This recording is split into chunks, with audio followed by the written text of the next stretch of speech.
Welcome to the Health Services Preparedness Training, Part 2. This two-part course is required each school year. The Health Services Preparedness Training on eCampus, which must be completed before this year's mandatory professional learning deadline, is Part 1. The in-person training at your school campus, or This Safe Schools course, is Part 2.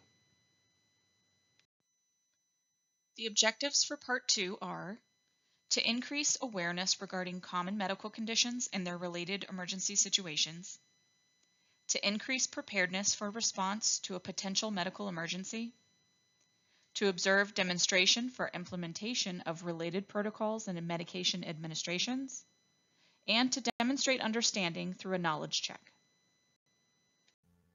When administering any medication, we must follow the medication authorization order, compare the authorization to the medication label itself, and administer within 60 minutes before or after any prescribed time on the authorization. Always remember these 6 rights. SMARTD. Right student, right medication, right amount or dose, right route, like oral, injected, or inhaled, right time given, and the right documentation of every administration of medication. We will review potential health emergencies that may occur in the educational setting so you can be more prepared to assist the person in need. Do you or someone you know suffer from asthma? According to the Asthma and Allergy Foundation of America, about 4.8 million children under the age of 18 have asthma. Don't have asthma yourself? Well, imagine doing all of your breathing through a straw.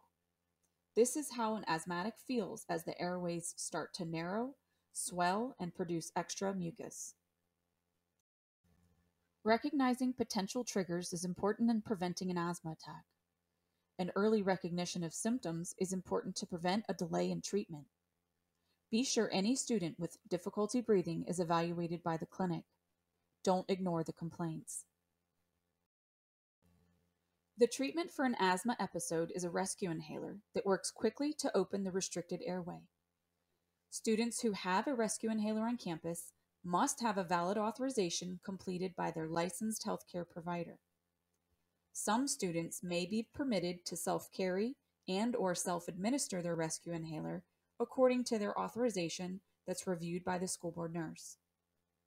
The student may have an emergency action plan that should indicate where the inhaler is located. If the student does not show signs of improvement after administration of the rescue inhaler per the authorization's order, 911 should be called for further evaluation.